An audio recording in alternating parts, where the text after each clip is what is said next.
আমার আজকের ভিডিওটা হচ্ছে কফি লাভারদের জন্য। যাদের এই বর্ষার বিকেলে এরকম এক কাপ ক্যাপাচিনো হলে আর কিছুই লাগে না, তাদের জন্য আমার আজকের ভিডিও। আর খুবই সহজ এটা তৈরি করা। হাতের কাছে থাকা মামপট কিংবা পানির যে প্লাস্টিকের বোতলগুলো থাকে সেগুলো দিয়ে খুবই অনায়াসে এটা তৈরি করে নিতে পারবেন একদম ইজিভাবে। আশা করছি আমার আজকের ভিডিওটি আপনাদের ভালো লাগবে। যদি ভালো লাগে তাহলে অবশ্যই একটা লাইক দিবেন, আর যারা এখন আমার পেজটি ফলো করেনি প্লিজ ফলো করবেন। ক্যাপাচিনো তৈরি করে নেওয়ার জন্য একটা লিচি ড্রিঙ্কের যে বোতল আছে সেটা নিয়ে নিয়েছি। আপনারা যে কোনো ধরনের বোতল নিতে পারেন, মামপট কিংবা অন্য যে কোনো ধরনের বোতল নিতে পারেন।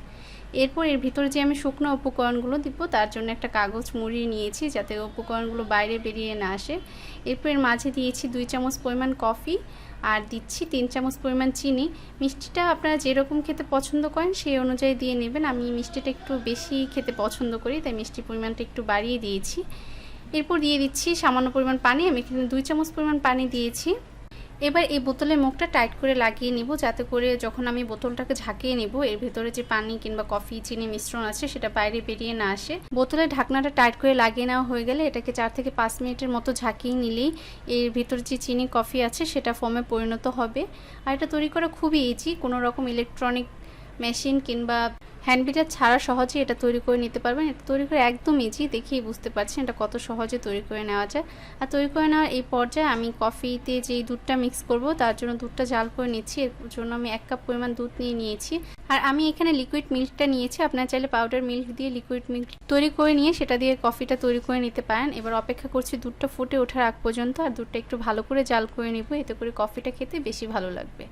কারণ দুধের টেস্টের উপর কফির টেস্ট অনেকটা ডিপেন্ড করে। দুধটা যদি একদম টেলটেলে হয়, পাতলা হয়, তাহলে কফিটা খেতে ভালো লাগে না। তাই চেষ্টা করবেন দুধটা একটু ভালো করে জাল করে নিতে। আর যে কোনো জিনিসই একটু যত্ন সহকারে তৈরি করে নিলে তার টেস্ট যেন একটু বেশিই হয়। এই পর্যায়ে জাল করে নেওয়া হয়ে গেছে, এবার এটাকে চুলা থেকে নামিয়ে নিব। আর এই পর্যায়ে কফির যে মিশ্রণটি ছিল সেটাও ফর্মে পরিণত হয়ে গেছে। এবার এটাকে আমি একটা কাপে ঢেলে নিব। আর দেখি বুঝতে পারছেন এটা কত সুন্দর একটা ফর্মে পরিণত হয়েছে, কত সহজ এটা তৈরি করা। কফি এই ফোমটা যখন ঢেলে নেওয়া হয়ে যাবে তখন যে আগে থেকে দুধটা জাল করে রেখেছিলাম সেটা এর মাঝে ঢেলে দিব। আর যখন দুধটা ঢালবেন এর মাঝে তখন একটা সাইড থেকে ঢালবেন, এতে করে দেখবেন কফির যে ফোমটা তৈরি করেছিলাম সেটা উপরে উঠে আসবে, অনায়াসে এটা উঠে আসবে। আর দেখি বুঝতে পারছেন এটা কত সুন্দর উপরে উঠে আসছে, একদম ইজি এটা তৈরি করা হয়ে গেছে। এবার আপনি চাইলে একটু চকলেট সিরাপ দিয়ে এটাকে ডিজাইন করে নিতে পারেন, আবার উপর থেকে একটু চকলেট পাউডার ছড়িয়ে দিতে পারেন। এবার গরম গরম আপনার প্রিয় মানুষটাকে সার্ভ করুন আর আপনার প্রতি তার ভালোবাসাটাকে আরও বেশি বাড়িয়ে নিন। আশা করছি আমার আজকের ভিডিওটা আপনার ভালো লেগেছে। যদি ভালো লাগে তাহলে অবশ্যই লাইক কমেন্ট শেয়ার করবেন। আর যারা এখন আমার পেজটি ফলো করেনি প্লিজ ফলো করবেন। সবাই ভালো থাকবেন, আমার এবং আমার পরিবারের জন্য দোয়া করবেন। আল্লাহ হাফিজ।